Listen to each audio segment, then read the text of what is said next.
I walked into that executive boardroom carrying the biggest win of my career. 9 months of relentless negotiations, flying back and forth to Washington, dealing with NavCom's procurement officers who could smell BS from a mile away.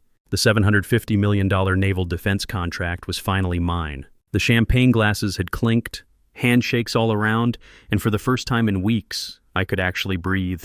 That morning was supposed to be about recognition. You know how it feels when all those late nights and missed family dinners finally pay off? That's what I was expecting. Instead, Patrick Warren didn't even look up when I entered the room. The name's Ryan Palmer, by the way. I'm 48, been working defense contracts for 20 years now. Before that, I spent 8 years in the Navy. That military background? It's what made this whole story possible. So there I was, still riding high from closing the biggest deal Eastbridge Defense had seen in 5 years. Patrick Warren, our CFO, sat behind that polished oak table like he was reviewing grocery lists. Without a word, he flicked his wrist and sent an envelope sliding across the surface. It landed in front of me with this dull slap that cut through the silence. "Effective immediately," he said, tone completely flat. "You're being reassigned." The words hit like incoming artillery. I kept my face steady. 8 years of Navy training don't just disappear, but inside my mind started running tactical analysis. This wasn't right. You don't demote the guy who just brought in $750 million.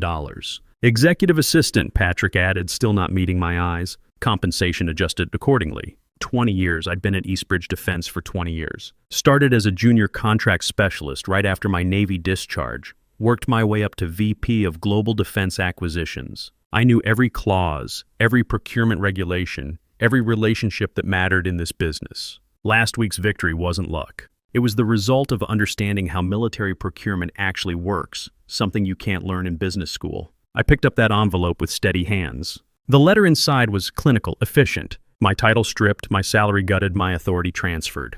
But one detail made my stomach clench harder than the rest: the date at the bottom. The letter had been signed 3 days earlier, before the NAVCOM deal was even finalized. This wasn't a reaction. This was planned. In the military, we call this a flanking maneuver. While I was focused on the mission objective, they'd repositioned to eliminate me from behind. Classic tactical error on my part. I'd assumed my allies would maintain their positions. The drive home that evening felt longer than usual. I kept thinking about Lisa, my wife, fighting her 3rd round of chemo. The breast cancer had come back aggressive this time, and the treatments were running us $15,000 a month. Then there's our son Tommy, 17 and dead set on following my footsteps to the Naval Academy. The prep courses and applications weren't cheap, $8,000 per semester. And Dad, Walt Palmer, Vietnam vet, now in a care facility because his mind isn't what it used to be. $4,000 a month for decent care, but he'd earned every dollar of it serving this country. My new salary as an executive assistant? $2,400 a month. I pulled into our driveway and sat there for a minute, doing the math. The house payment alone was $3,200. Add Lisa's medical bills, Tommy's academy prep, Dad's care facility. We were looking at over $30,000 in monthly obligations on a $2,400 salary. I'd survived firefights in the Persian Gulf during my Navy years, but corporate warfare might be what finally took me down. Walking into the kitchen, I found the bills spread across the counter where Lisa had left them. She'd organized them by due date, like she always did. The oncology invoices were on top, those cold numbers representing another month of keeping her alive. Below that, Tommy's tuition invoice for his Naval Academy preparatory program. At the bottom, the care facility statement for Dad. Lisa looked up from her laptop where she'd been researching clinical trials. The scarf she wore covered where her hair used to be, but her eyes still had that spark that made me fall for her 25 years ago. "How did the recognition meeting go?" she asked. I couldn't tell her. Not yet. Not when she was fighting this hard just to stay with us. Not when Tommy was 3 months away from his academy interview. Not when Dad needed care that only money could provide. "Just some reorganization stuff," I said. "Nothing major. But lying to your wife when she's fighting cancer, that's about as low as a man can go." I knew I had to figure this out fast, before the bills started bouncing and our whole world came apart. That night I couldn't sleep. I kept thinking about Lucas Bradley, this Wharton MBA I'd been mentoring for 3 years. Smart kid, ambitious, but he didn't understand the military side of defense contracting.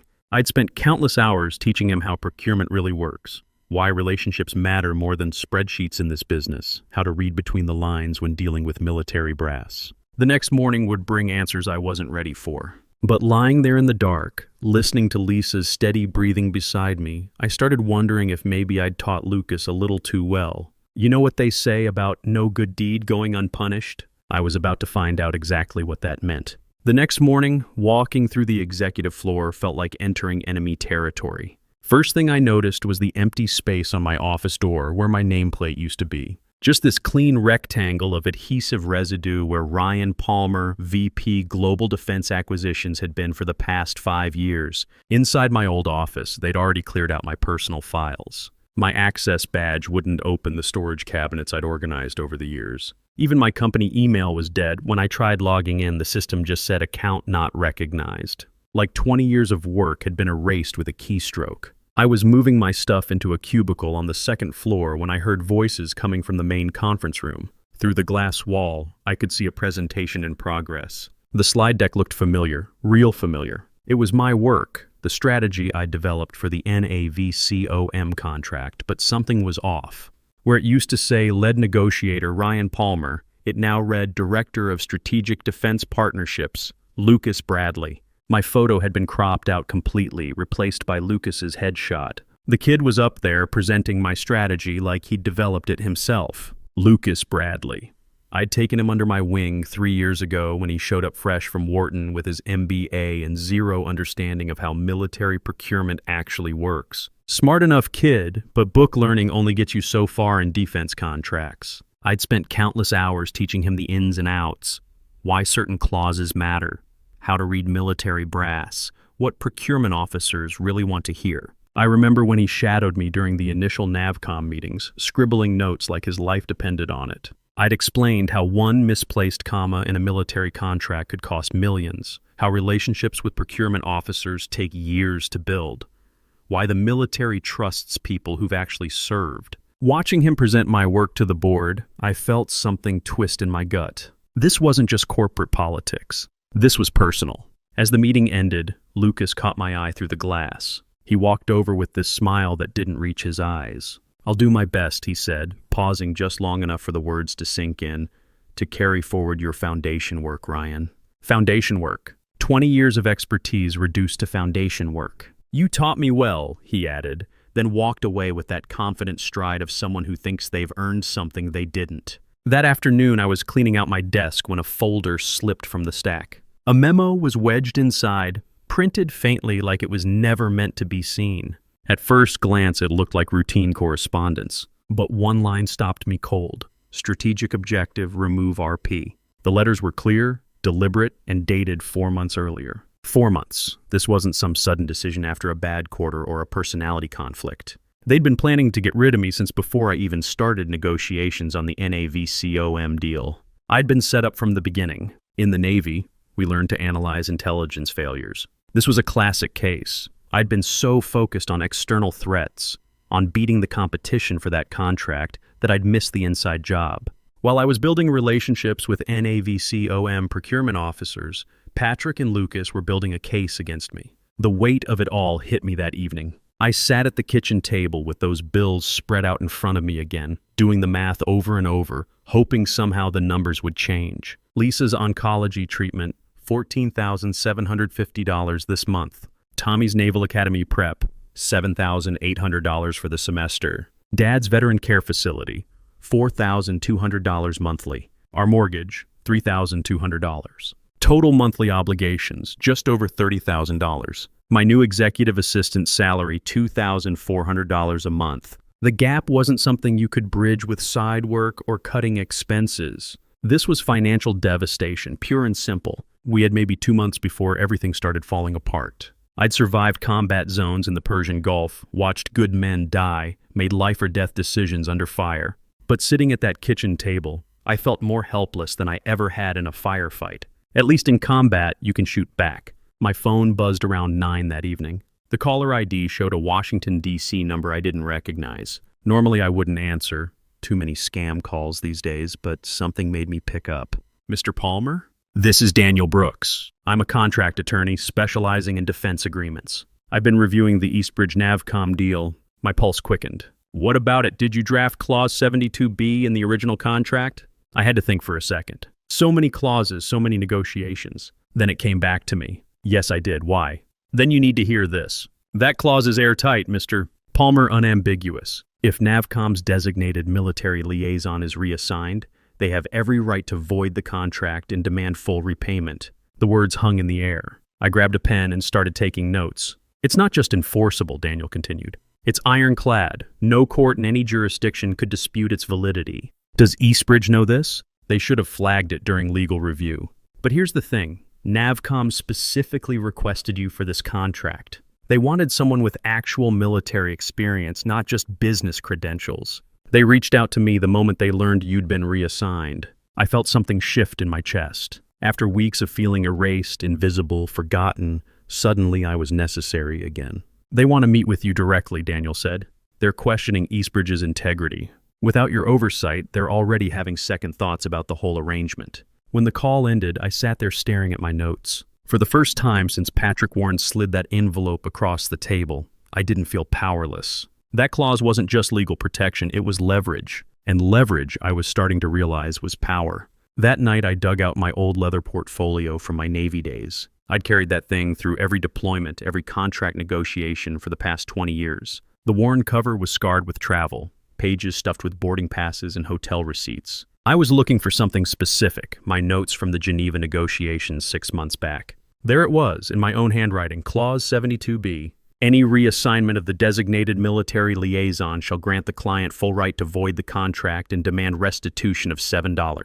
$2 billion. I remembered writing it now. The Navcom procurement officer had pulled me aside during a break. We've been burned before, he'd said. We need your name on this, Palmer, not just the company's. Too many contractors switch people midstream after they get the signature. So I'd written that clause as insurance. Standard practice in military procurement, actually. When you're buying billion-dollar weapons systems, you want continuity. You want the guy who negotiated the deal to be the guy who oversees delivery. 20 years of intel, relationships, and protocol knowledge. They thought they could replace that with a business school graduate who'd never spent a day understanding how military procurement actually works. Classic mistake, underestimating enemy capabilities. The next morning, I composed the most important email of my career. Had to be clinical, factual, completely professional. No emotion, no accusations. Just the truth delivered like a scalpel. For your awareness, Eastbridge has reassigned operational authority away from me as of Friday. Please see Clause 72B of the executed agreement regarding your rights if designated oversight is altered. I remain available to answer questions about procurement protocols. That was it. Short, sweet, and devastating. My finger hovered over the send button. In that single click, I could unravel everything. Eastbridge's biggest contract, Patrick's quarterly projections, Lucas's stolen promotion. The weight of $7, $2 billion pressed on my shoulders. I thought about Patrick's dismissive eyes when he slid that envelope across the table. I thought about Lucas presenting my strategy like it was his own work. Their arrogance had convinced them I was powerless. What they didn't realize was that power sometimes hides in silence, waiting for the exact moment to speak. I clicked send. The response was faster than I'd expected. 12 minutes later, my phone started buzzing with notifications. Navcom's procurement system had flagged the contract for immediate review. All transactions frozen pending investigation. Within the hour, I could hear the chaos building upstairs, voices rising from the executive floor, rapid footsteps in the hallways. Someone was asking why procurement was showing red flags. Another voice wanted to know who had suspended the NAVCOM orders. I stayed at my cubicle, acting like nothing had happened. Just another executive assistant doing paperwork. By lunch, the storm had reached full intensity. Through the glass walls of the main conference room, I could see Patrick Warren's fist slamming the table so hard the windows rattled. How the hell did Clause 72B make it into the contract? His voice carried down the hall, all that earlier composure gone. The man who'd measured my worth in spreadsheet numbers was now sweating through his tailored suit. Lucas was trying to hold his ground, but I could see the panic in his eyes. This isn't my fault, he kept saying. Palmer wrote that clause. Why should I be punished for his mistake? His mistake. 20 years of experience building safeguards into contracts was a mistake. Then came the notification that changed everything. Phones buzzed in unison as Navcom's legal department delivered their ultimatum. Patrick read it aloud, his voice stripped of all authority. Effective immediately. Eastbridge must restore Ryan Palmer to his designated role as military liaison or Navcom. will exercise its right to void the contract and demand repayment of $7. $2 billion. The room went dead quiet.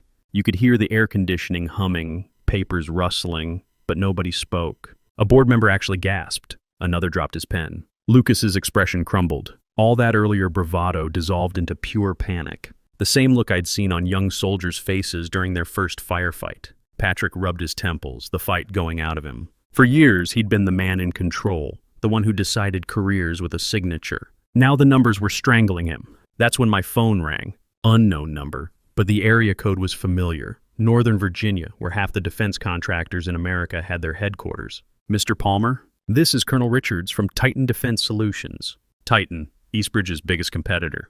The company Patrick had always dismissed as nipping at our heels. We've been following the situation with NAVCOM, he continued. We'd like to discuss an opportunity with you. Senior executive position, Defense Contracts Division. Compensation would be twice your current base, plus equity stake. Full authority to build your own team. I leaned back in my cubicle chair watching the chaos unfold upstairs through the glass. For months, I'd been treated like a ghost. Now, the company Eastbridge feared most was offering me not just restoration, but elevation. We believe in recognizing talent, Mr. Palmer. And we believe military experience matters in this business. Military experience matters. When was the last time anyone at Eastbridge had said that? I'd be interested in hearing more, I said. But even as I scheduled the meeting, another email was coming in. This one made my pulse quicken. The sender was NAVCOM itself. Mr. Palmer, we have made our position clear to Eastbridge leadership. However, let us also be clear with you. We will not sign or move forward with this agreement under any circumstances unless your name is attached as the designated liaison. This is non-negotiable.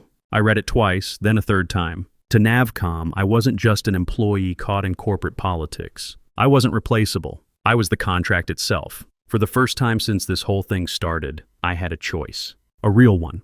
I wasn't powerless anymore. I was a strategic asset, the kind of person both rivals and clients were willing to fight for. And the decision of where I'd stand next belonged to me alone. The meeting with Titan Defense Solutions was scheduled for the next morning. I drove to their headquarters in Arlington, about 20 minutes from Eastbridge, but it felt like entering a different world. Where Eastbridge was all glass and chrome trying to look impressive, Titan's lobby had photos of actual military hardware they'd built. Ships, aircraft, weapon systems, real stuff that kept our people safe. Colonel Richards turned out to be exactly what you'd expect from someone who'd spent 30 years in the Army before going private sector. Straight shooter, no corporate BS, spoke in facts instead of buzzwords. We've been watching Eastbridge fumble this for months, he said. NAVCOM specifically requested someone with military background for this contract. Yet they stick you with a business school kid who doesn't know a destroyer from a dingy. He slid a contract across the table. Not an envelope this time, a proper folder with terms spelled out clearly.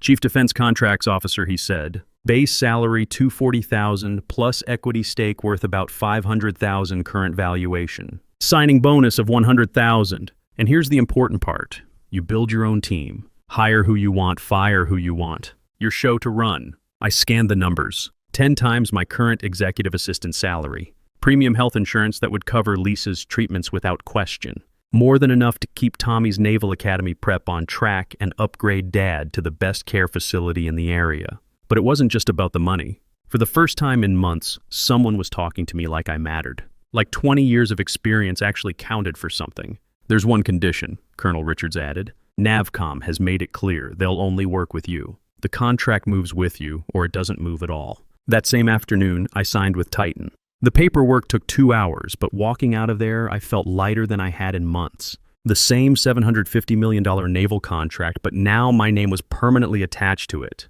The headlines started hitting the news wires within hours. Titan Defense secures historic $750 million naval contract. Eastbridge faces $2 billion repayment after losing key executive. Every major business outlet ran the story. Bloomberg, Reuters, Financial Times, and with each headline my name appeared. Not as a victim, but as the architect of Titan's victory. I watched the fallout unfold in real time. Eastbridge stock plummeted 12% in after-hours trading. Investors were demanding answers. The board called an emergency meeting. Patrick Warren's resignation came through on Friday afternoon. No big announcement, no farewell tour. Just a terse company memo about pursuing other opportunities. The same man who'd dismissed me with an envelope was now slinking away under cover of corporate speak. Lucas Bradley's downfall was even faster. By Monday morning, his name had been scrubbed from the company website. His LinkedIn profile went dark. All those presentations where he'd claimed credit for my work, deleted like they never existed. The same digital eraser they'd used on me had consumed him. I didn't celebrate. I didn't gloat. I just got to work. My first day at Titan, I called an all-hands meeting for the Defense Contracts Division. About 30 people showed up. Mix of former military and civilian contractors, most of them with more gray hair than not. People who understood that experience matters in this business. We're building something different here, I told them. A place where 20 years of service actually means something. Where your word is your bond. Where loyalty goes both ways. I looked around the room, making eye contact with each person. In the military, we had a code, never leave a man behind. That's how we're going to operate here. Nobody gets thrown away because it's convenient for some spreadsheet. The nods around the room told me the message had landed. These weren't kids fresh from business school looking to climb corporate ladders. These were professionals who'd been burned by companies that treated people like disposable assets. Within 2 weeks, I'd hired away 3 of Eastbridge's best people. Folks who'd been quietly looking for exits after seeing how they'd treated me. Word gets around in this industry. People talk. And suddenly everyone knew that Titan was where you went if you wanted to be valued for what you brought to the table. Navcom's procurement team made a point of visiting our offices the following month. The lead officer, Commander Peterson, was the same guy who'd insisted on my involvement from the beginning. This is how it should work, he said, reviewing our project timeline. Military professionals working with people who understand military needs. Not some corporate climber trying to figure out the difference between a frigate and a submarine. 3 months later, we'd signed 2 additional contracts with Navcom worth another $400 million combined. Titan's stock price had doubled. My equity stake was suddenly worth over $1 million. But the real satisfaction came from building something that mattered. When Tommy got his acceptance letter to the Naval Academy, I was able to write the check without worrying about the mortgage. When Lisa's latest scan came back clean, we could afford the celebration dinner at the restaurant we'd been talking about for years. Dad's new care facility has a whole wing for veterans. Better food, better activities, staff who understand what guys like him went through overseas. He's sharper now, more engaged. Sometimes we sit on the porch and he tells stories about Vietnam that I'd never heard before. "You did good, son," he said during one of my visits. Sometimes a man has to walk away from something broken to build something that works. Looking back, I realize Patrick Warren and Lucas Bradley did me a favor. They forced me out of a company that had stopped valuing loyalty, experience, and integrity. They pushed me toward people who understood that character matters more than quarterly earnings. The defense industry is full of companies that chase profits and forget about the people actually building the equipment that keeps our military safe. But there are still places, like Titan, where military values mean something, where a handshake is still a commitment, where 20 years of service opens doors instead of making you a target. Last week, I got a LinkedIn message from Lucas. He's working for some consulting firm now, probably making half what he thought he'd be earning. The message was short: "Congrats on the Titan success. Hope we can work together again someday." I deleted it without responding. Some bridges once burned should stay that way. These days, I drive to work knowing that what I do matters. The contracts I negotiate keep our sailors safe. The relationships I build help ensure our military gets the equipment they need. And the team I've assembled understands that mission comes first, always. Turns out old Navy habits really did save my civilian career. In the service, we learned that honor isn't just a word. It's how you conduct yourself when nobody's watching. Corporate America could learn something from that philosophy, but that's a lesson for another day.